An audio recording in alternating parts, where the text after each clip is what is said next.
Welcome to Inside the Skev, and I'm your host, Aaron Masliansky. Today, we are going to talk theater and how to support the theater. So we're joined by Jennifer Green, the Artistic Director of Piven Theater, and Placey Wadey, Program Director for Chicago Artistic Vitality and Collections from the Gaylord and Dorothy Donnelley Foundation. So these are some very important organizations that support the arts. The Piven Theater is a household name here in Evanston, and the Donnelly Foundation supports many cultural arts all around Chicago and around the country. And we're going to learn about that, why it's important, and really how they've adjusted to this past year, because the creativity that the arts brings is so important and vital, but it really made them shift a lot. So, but Jennifer, thank you both for joining us today. But Jennifer, if you can give us a little bit of background on yourself and the history of the Piven Theater and what it means to Evanston. Thank you. It's so lovely to be here. My name's Jen Green. I'm the Artistic Director of Piven Theater. I, in many ways, grew up at Piven. Like so many people who work here and teach here, you can start off as a student as a child student and grow into an artist in your own right, or a teacher in your own right.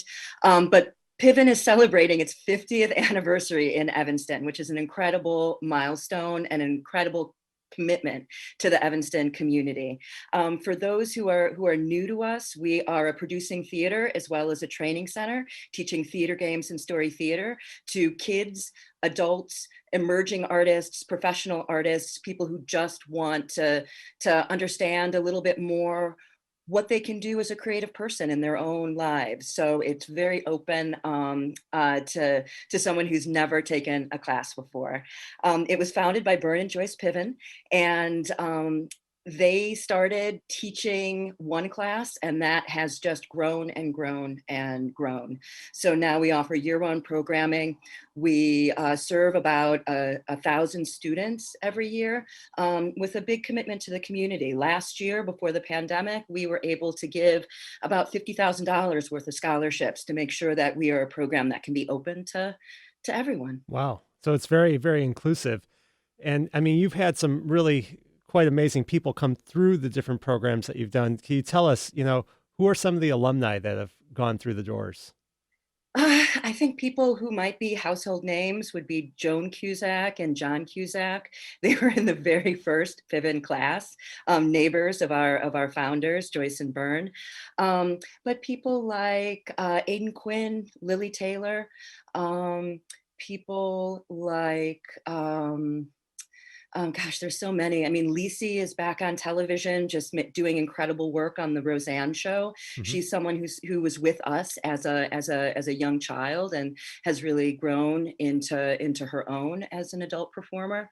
But one thing that we're proud of is it's not just these pretty amazing celebrity alums who are award winning in all of these different ways, but it's really our commitment to every person and seeing that every person makes a contribution to their community. So many of the most incredible alums that we have, you wouldn't know their name, but they're teaching in your community.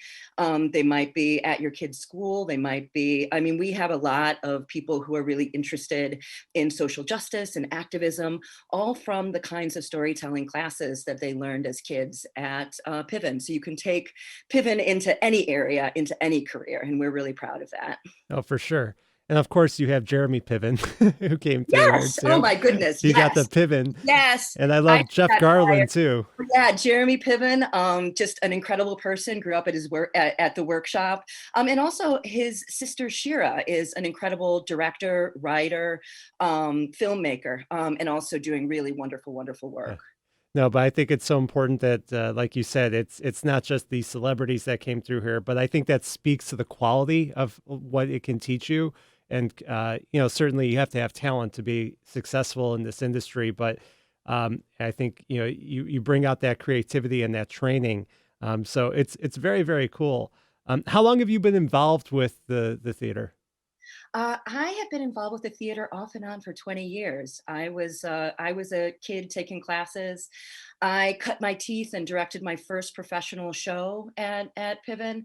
And I was lucky to do a mentorship program through the Theater Communications Group. And it allowed Joyce and I to do succession planning to make sure that the founder's voice is strong and our mission continues to be what it has always been. Even if there's a new artistic director, we were able to keep what's so important, the quality of the work and the quality of our storytelling intact. That's amazing that you're able to do that, and it just shows the, how there's a vision here for this to continue on for generations, which is so key. Now, Ellen, your foundation supports a lot of the arts. Why do you support Piven, and how long have you been involved with that with the Piven Theater?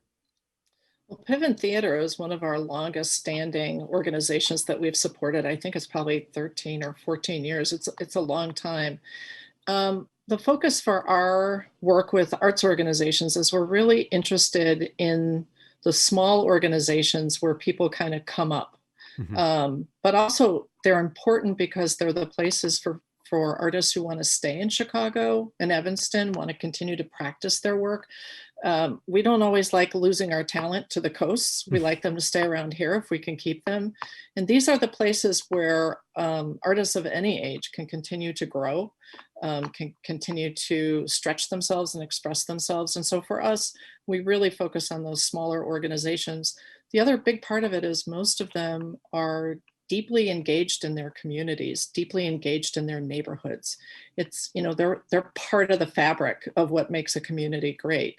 And that just improves the quality of life. It gives folks things to do. It gives a place where kids can go. That's all super important to us. So that's the reason why we focus on these small groups. And when you talk about small groups, like what's the maximum budget of an organization that you support? Sure, it's budgets under $1 million, which for some folks that might seem like that's a lot of money, but I will say that usually with $1 million, up to that level, an organization might have anywhere from 2 to 5 people who are working both full and part-time. So these are smaller organizations. When you think of some of the bigger theaters that people know their names of, those are multi-million dollars, tens of $1 million organizations. So these really are those community-based storefront. Some of them are in, kind of community buildings. Their theater sizes tend to be anywhere from, the smallest can have a 20-seat theater, believe it or not. Not the kind of places that we're going to these days, but hopefully we will soon. Hopefully. And on the bigger side, maybe 150-seat theater, but these really are and that's also part of it. These are very intimate experiences. These are places where you can feel the energy coming off the stage. You can feel the energy from the people sitting next to you. And that's one of the things that, again, why we support the arts. And particularly in times like now is we know these are places where people connect.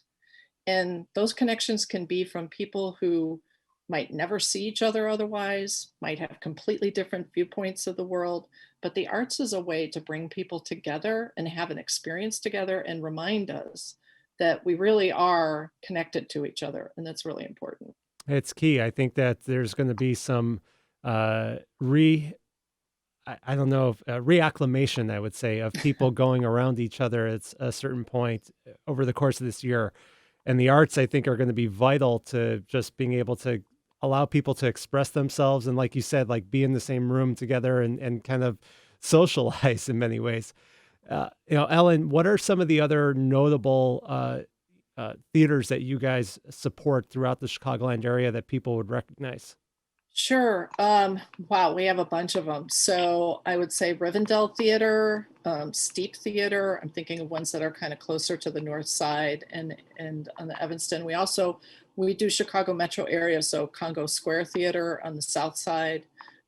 We support a theater, Eguijon Theater, which actually does theater in Spanish only, but they do have super titles. So for someone who has, not the greatest Spanish speaking skills like myself, you can kind of half listen and read along at the same time.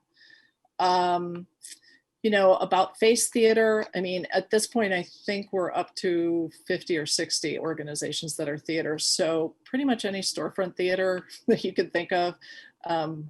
if their budget's under $1 million, it's highly likely that we're supporting them.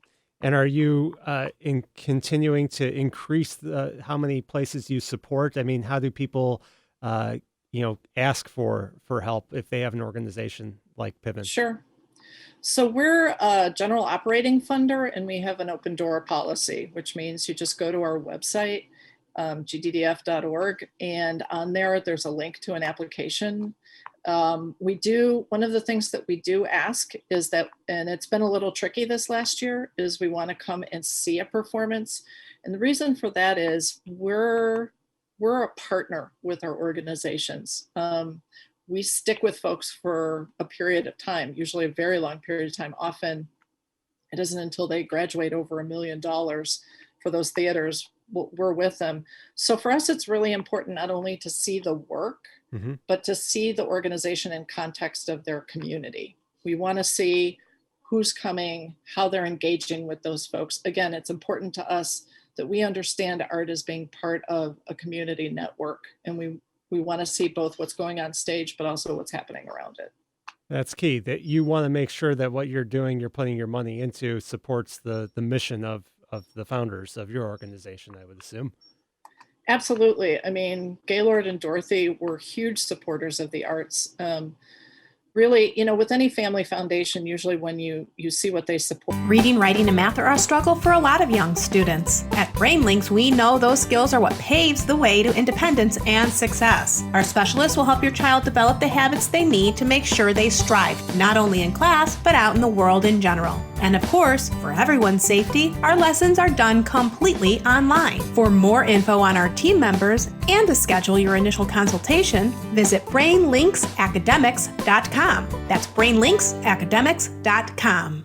Moving day is a happy day, but how can you be sure all of your stuff will get to the new place in the same condition they left the old place? Upgrade your experience to First Class Moving and Storage. You'll get a team of professionals who treat all of your belongings with care and have the right tools to make the job go smoothly. They even offer a full packing service. Upgrade to First Class Moving and Storage. They're local and independently owned. For more info, visit the website at firstclassmovers.com. That's the number 1, stclassmovers.com. Hi, I'm Aaron Masliansky, longtime Skokie and Evanston resident, host of Inside the Skev, and local real estate expert. As a community connector and realtor with Dreamtown Realty in downtown Evanston, I know firsthand what makes the Skev such an amazing place to live. When I'm helping my clients buy and sell properties inside of the Skev or out, I'm doing it with the best technology and support team behind me at Dreamtown. During the pandemic, I've been able to help my clients seamlessly stay on track with their home search. From immersive 3D Matterport tours, professional photos, to virtual open houses, my clients can find their homes safely and comfortably, and even from their couch. When you're ready to make a move, know that I'll be here to help. You can always find out more about me at skevinston.com/real estate. Again, that's skevinston.com/real estate, or email me at aaron@skevinston.com.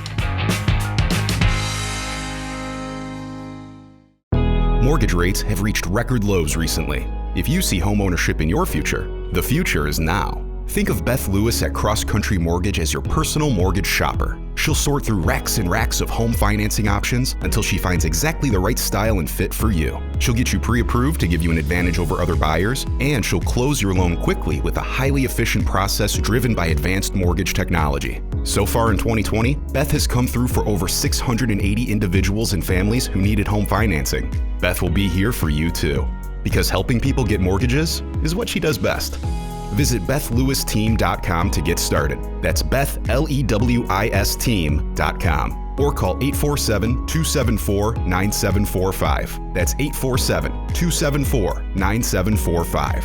Cross Country Mortgage LLC, NMLS 3029, www.nmlsconsumeraccess.org. Equal housing opportunity. Illinois Residential Mortgage Licensee. Liberty Mutual Insurance presents. When generic insurance takes hold, one handsome man and one flightless bird are teaming up to save the world. Money. Their message? Liberty Mutual customizes your car insurance so you only pay for what you need. Their mission? Savings. Their relationship? Best friends. Say hello to Liberty Mutual's new spokes team. And and Doug. Only pay for what you need at libertymutual.com. Liberty, liberty, liberty, liberty. Underwritten by Liberty Mutual Insurance Company and affiliates. Equal housing insurer. State laws apply. Liberty Mutual Insurance Company presents And Doug. Breathe out and repeat after me. Liberty Mutual customizes your car insurance so you only pay for what you need. Liberty Mutual customizes your car insurance so you only pay for what you need. Your bird is eating my candles. Your bird is eating my candles. No, seriously, he's making a mess. No, seriously. Liberty, liberty, liberty, liberty. Get a customized quote at libertymutual.com.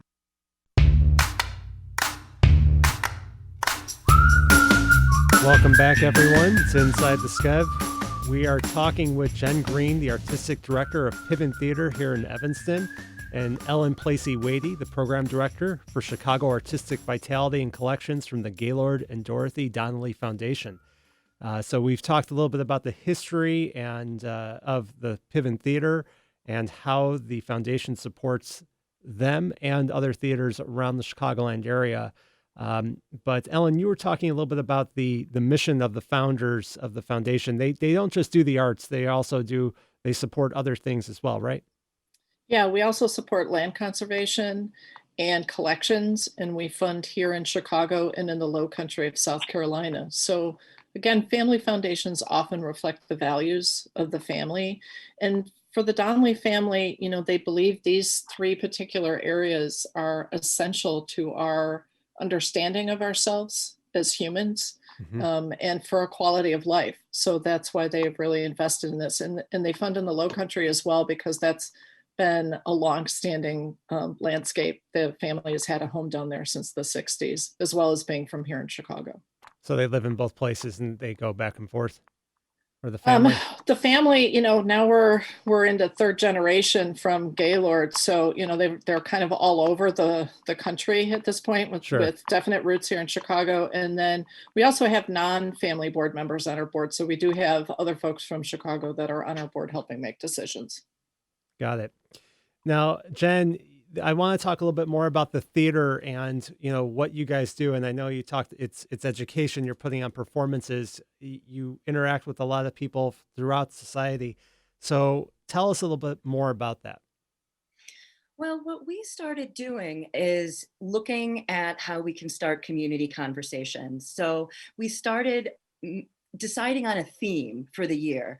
And for the pandemic, curiously enough, our theme was resilience. So we had to really live that theme in a lot of different ways. But we chose resilience because Evanston as a community was working on trauma-informed practices to create a more resilient Evanston. So we saw this to be a community conversation that's already happening. And then we curated a season of artwork around it. Our lab season is dedicated to new works and emerging artists. And so we had a whole variety of performances based on that theme. And then what's also really important to Piven, and something that unfortunately we haven't been able to do in the pandemic, is pair artwork with different community organizations so that we can have talkbacks with our audience as part of the evening and part of the process. Because it's not just sort of seeing the wonderful transformation of artists on stage, but it's that internal transformation that we're really hoping our audience members feel and connect. We talk a lot at Piven that the answer is in the other person, and being able to see the actor's eyes on stage is incredibly important for us in our 70-seat house, but it's equally as important to look at your neighbor and who is sitting next to you in the audience and engage in a conversation with your neighbors as well. We're within the Noise Cultural Arts Center, which is it's a hidden gem of Evanston. It's visual artists, it's music artists, there's other theater companies, but it's an arts building that tries to create these conversations. And as we celebrate our 50th year here, we're hoping to start those kinds of community talkbacks again once we're able to all be in the same room. Yeah, that would be wonderful. Now, the community talkbacks that you're referencing, is it that you would, and I think you said this, you would go to the places, to different places throughout the community, do a performance there, and then have the talkback with the people at that community? And if so, what are some of the places that you would go to? Well, the piece that I'm proudest of was our last main stage within our identity season, and that was the season before the pandemic, and we did the U.S. premiere of a play called Hopelessly Devoted, which was an incredible piece. Jeff recommended, but a brand new piece about bringing art to prison and the kinds of personal and community transformations that exist. And as we knew that was going to be our capstone, this fantastic play, what we decided to do was to really highlight the work that we do in Cook County Jail. We have a program working with women in maximum security.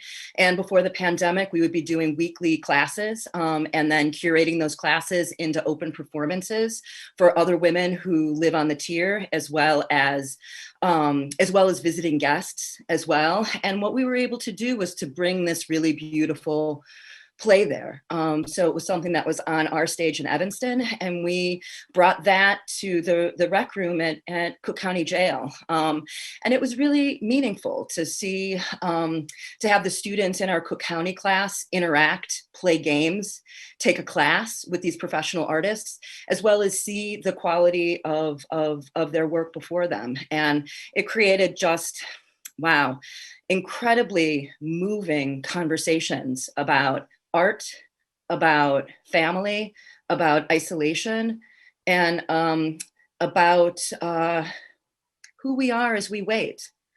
A lot of the women in Cook County Jail are waiting for trial, and how do you still find practices that are meaningful and connect you to your humanity while you wait in this isolating circumstance. So, I mean, that's sort of a perfect example of a meditation, an artwork, and connecting class and community. And then this year, which was so exciting for us, but we did a virtual performance with two award-winning actors, Ed Asner and Michael Shannon. Michael Shannon of Red Orchid Theater, incredible local actor, also working in the wider world.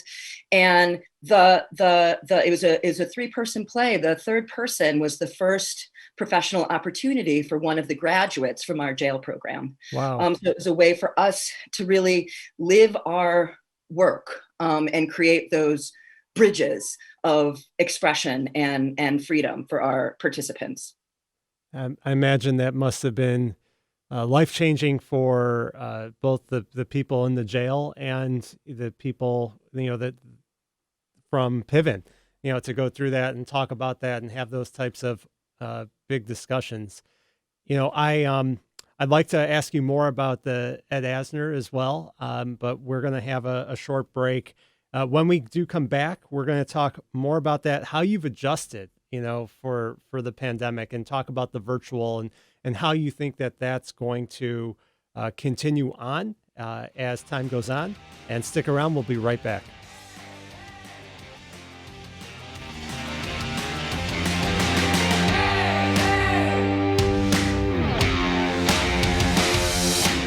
Reading, writing, and math are a struggle for a lot of young students. At BrainLinks, we know those skills are what paves the way to independence and success. Our specialists will help your child develop the habits they need to make sure they strive, not only in class, but out in the world in general. And of course, for everyone's safety, our lessons are done completely online. For more info on our team members and to schedule your initial consultation, visit brainlinksacademics.com. That's brainlinksacademics.com. Moving day is a happy day, but how can you be sure all of your stuff will get to the new place in the same condition they left the old place? Upgrade your experience to First Class Moving and Storage. You'll get a team of professionals who treat all of your belongings with care and have the right tools to make the job go smoothly. They even offer a full packing service. Upgrade to First Class Moving and Storage. They're local and independently owned. For more info, visit the website at firstclassmovers.com. That's the number 1, stclassmovers.com. Hi, I'm Aaron Masliansky, longtime Skokie and Evanston resident, host of Inside the Skev, and local real estate expert. As a community connector and realtor with Dreamtown Realty in downtown Evanston, I know firsthand what makes the Skev such an amazing place to live. When I'm helping my clients buy and sell properties inside of the Skev or out, I'm doing it with the best technology and support team behind me at Dreamtown. During the pandemic, I've been able to help my clients seamlessly stay on track with their home search. From immersive 3D Matterport tours, professional photos, to virtual open houses, my clients can find their homes safely and comfortably, and even from their couch. When you're ready to make a move, know that I'll be here to help. You can always find out more about me at skevinston.com/real estate. Again, that's skevinston.com/real estate, or email me at aaron@skevinston.com.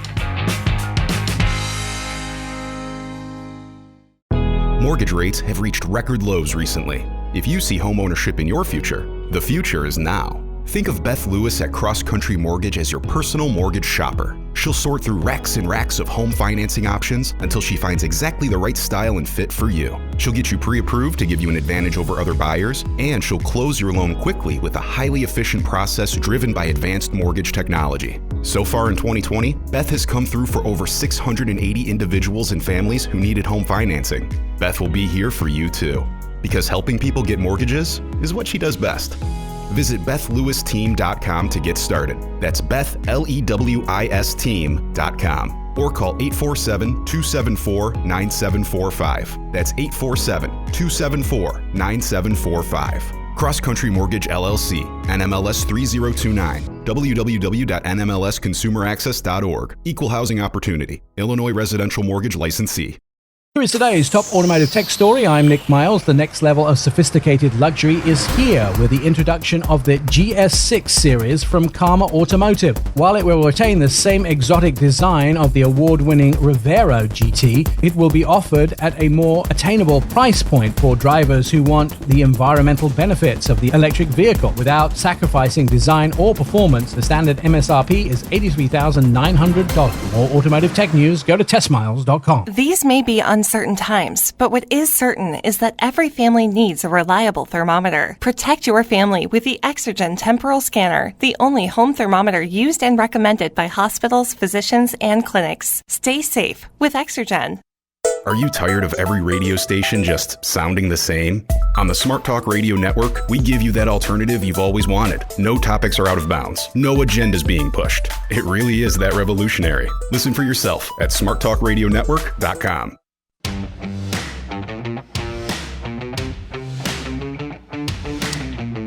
Welcome back, everyone, to Inside the Skev.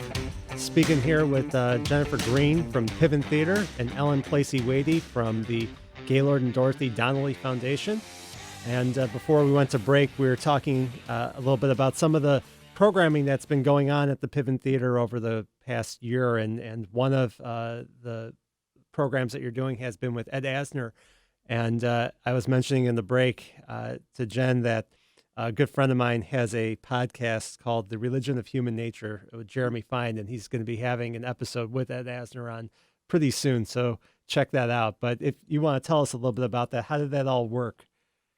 It was so great. Ed has done some live work with us before, and he's just charming and funny, and the kind of actor that will stay after and meet every single person in the audience. Just such a generous, funny, life-affirming person.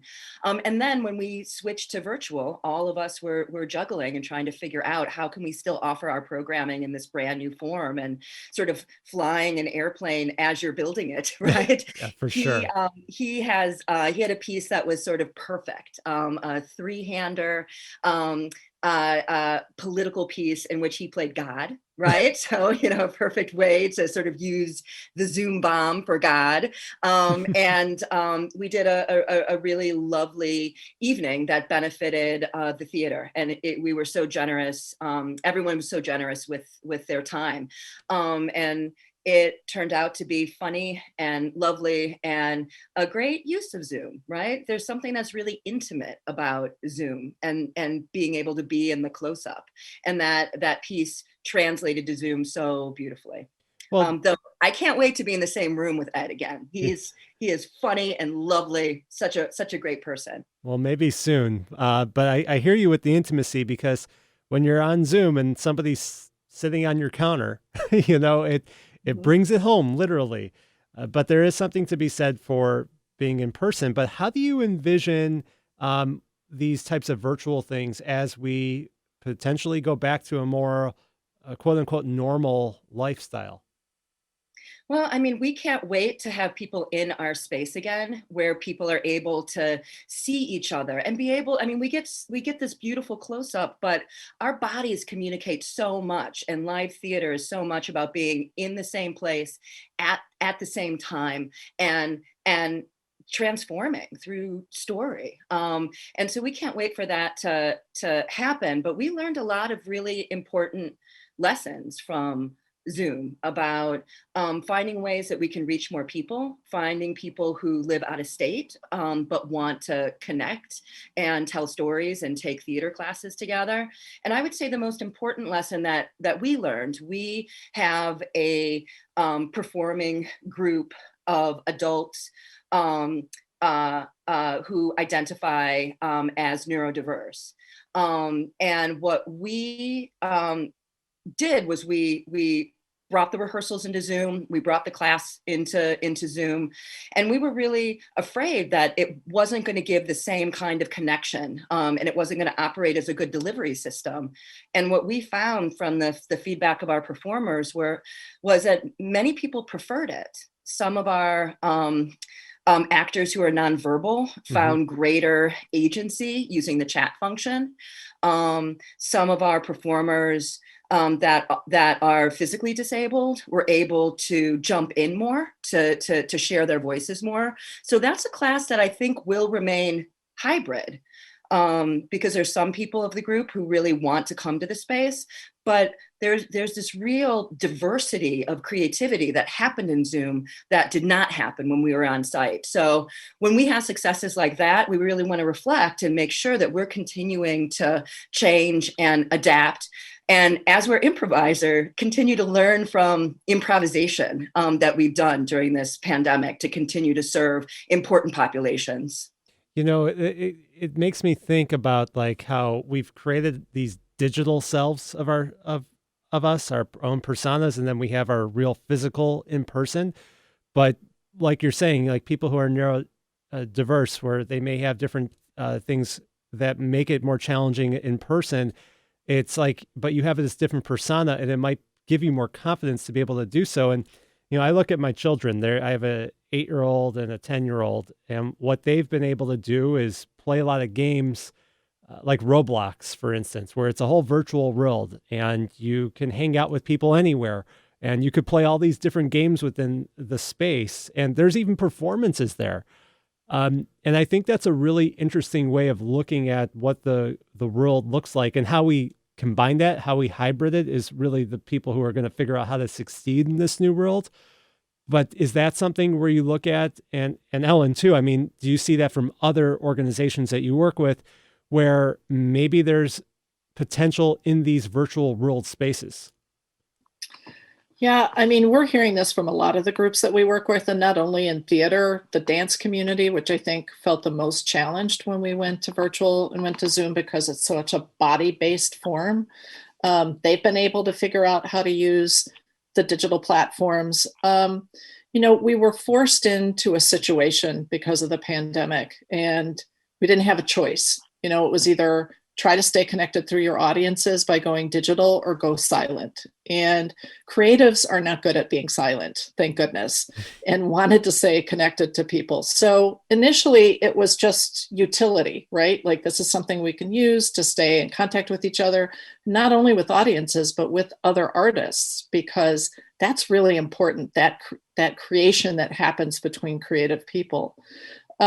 But as a result of that, like Jen was saying, they've been able to engage audiences who might not have been able to come to their performance space for a variety of reasons.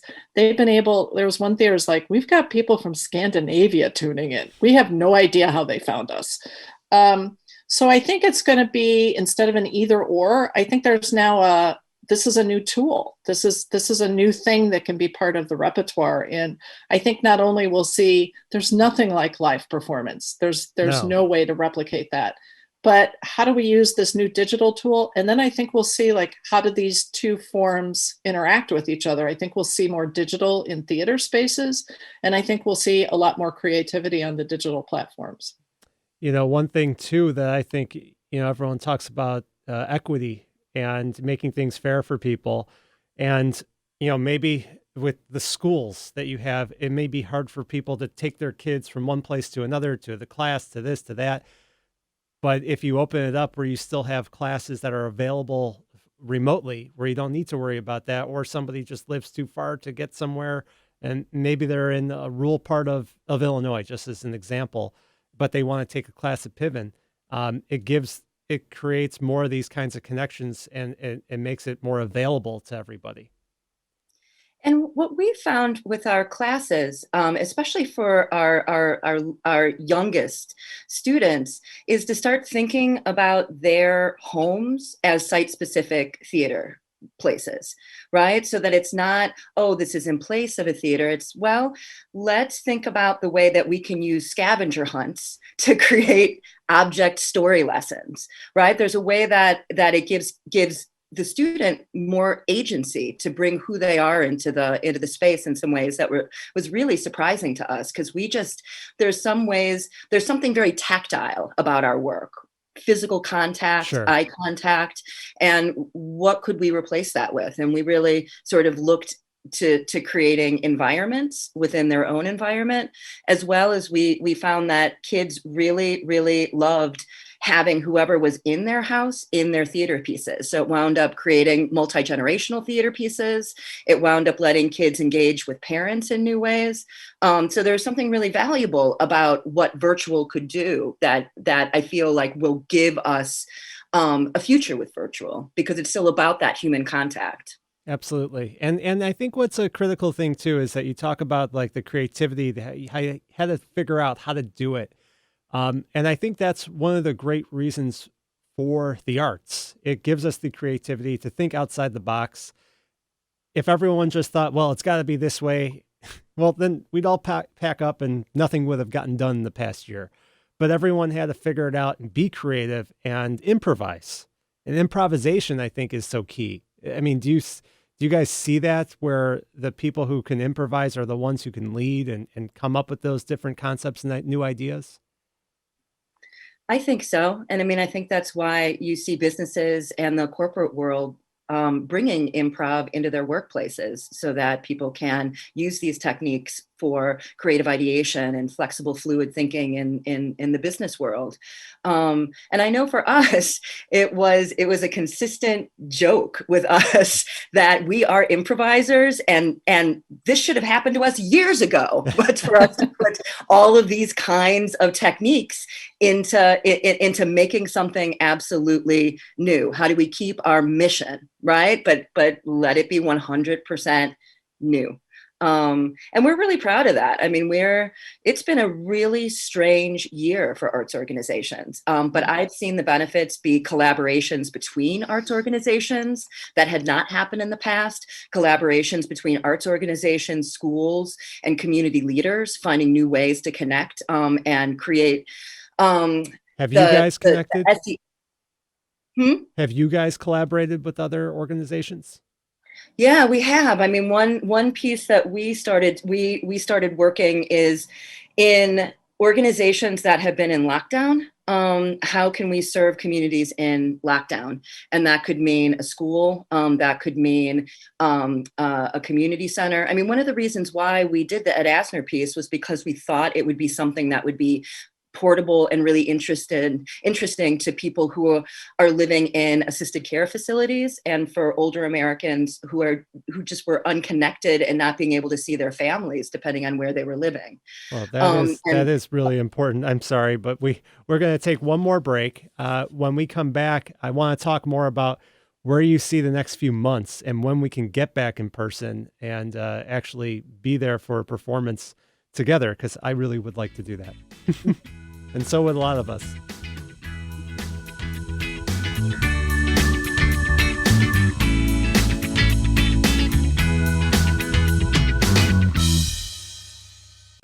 Reading, writing, and math are a struggle for a lot of young students. At BrainLinks, we know those skills are what paves the way to independence and success. Our specialists will help your child develop the habits they need to make sure they strive, not only in class, but out in the world in general. And of course, for everyone's safety, our lessons are done completely online. For more info on our team members and to schedule your initial consultation, visit brainlinksacademics.com. That's brainlinksacademics.com.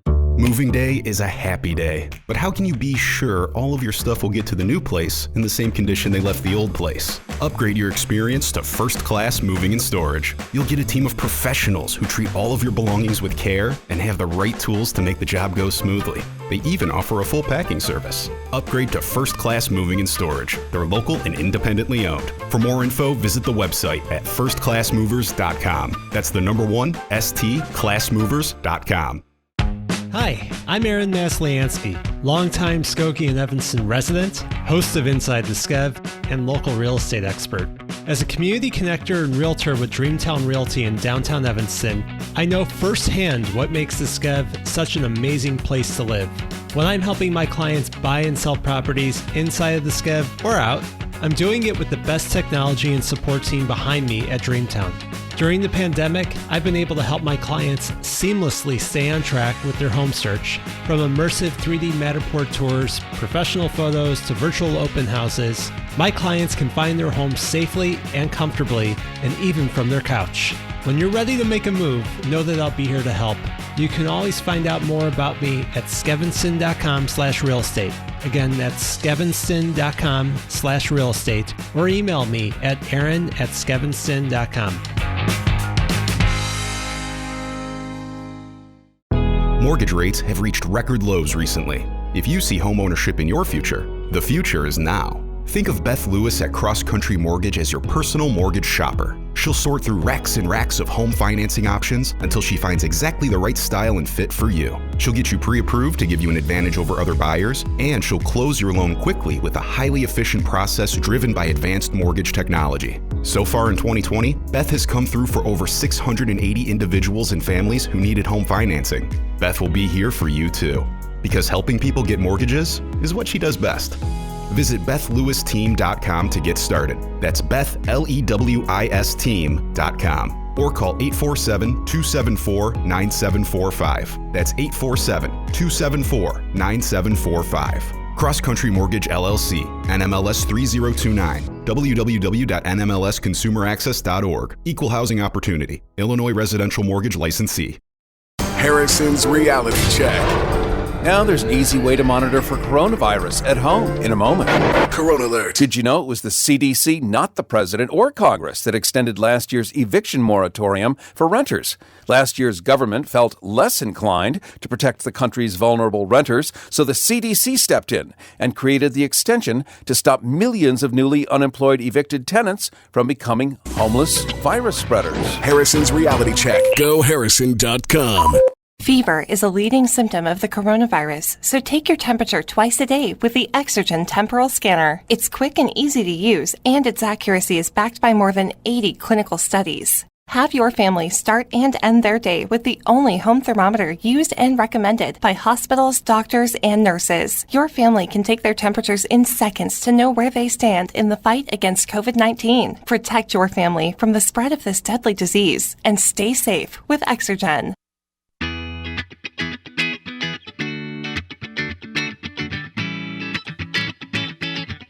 Welcome back, everyone. We've been talking with Jennifer Green from the Piven Theatre and Placey Wadey from the Gaylord and Dorothy Donnelly Foundation, all about the work that they've been doing, how it's been going the past year, and why the performing arts are so important to our society. One thing that I want to talk about is just, things look to be on the upside. Vaccinations are happening at a much more rapid pace. People are starting to be able to go and return to their normal lives in many ways. What do you guys think about, coming back in person? When do you think that's going to take place? And how are you going to tell when it's right? Well, a number of the groups that we're talking with, it is great that vaccinations are happening. And I think, what we can see now is a shoreline that for a long time we just kind of felt adrift, and we weren't sure when that shore was going to show up.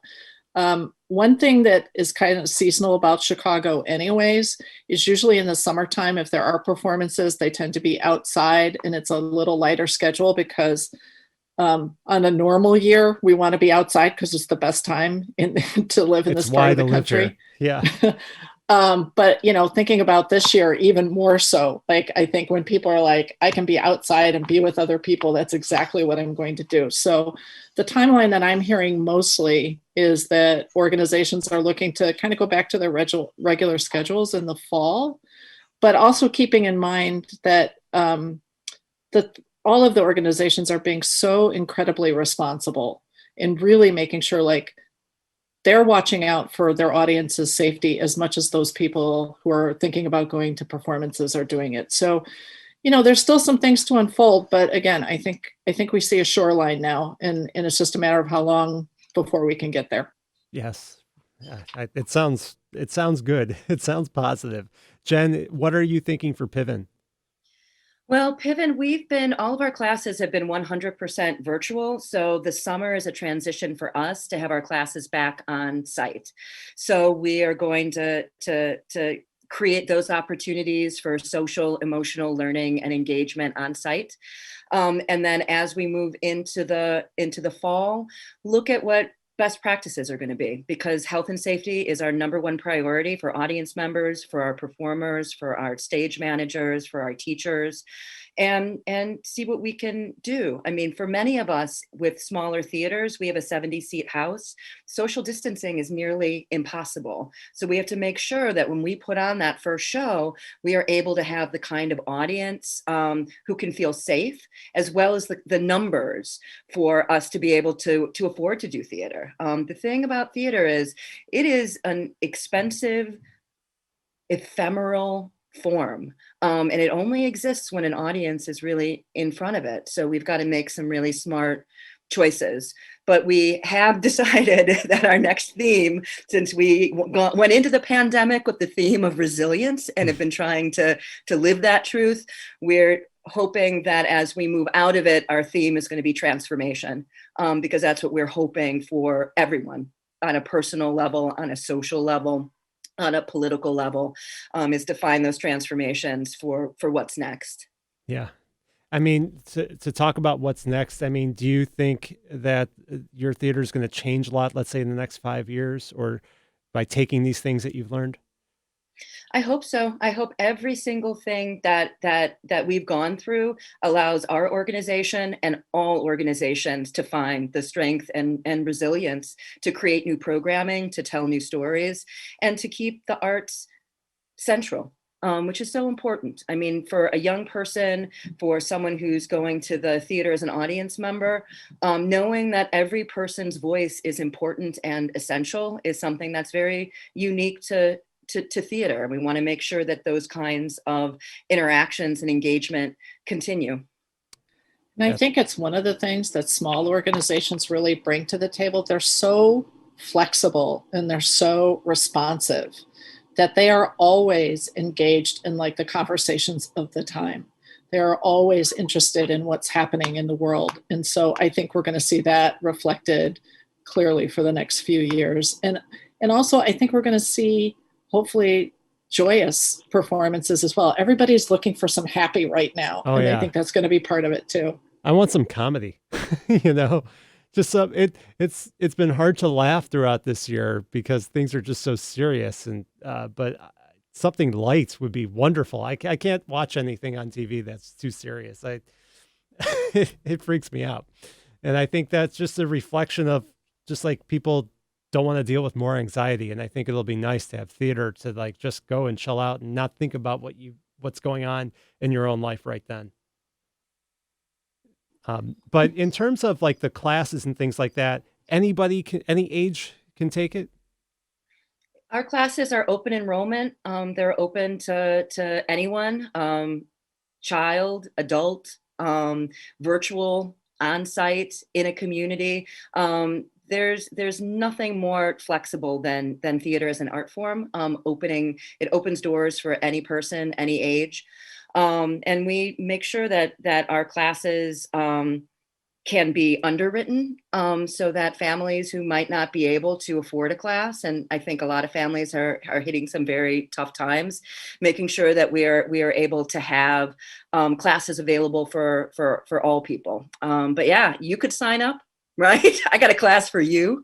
We're doing outside adult classes starting in the spring. I love it. Which should be a gas because, people who don't know Evanston well, the Noyes Cultural Arts Center sits on a beautiful park right off the L train. So easy to get to. And, a summer afternoon evening with the sun setting, there's no more inspirational place to do a little theater, have some fun. Have laughter, have people to come together. I love it. So where can people find out more and support both organizations? So Jen? PivenTheater.org has all information about our classes, about our performances, as well as a Donate Now button. For so many organizations, half of our funding is earned. Half of our funding comes from donations, either fabulous family foundations, but it's really that those individuals who say, yes, I feel like I can support this theater that is in my neighborhood, that speaks to my community.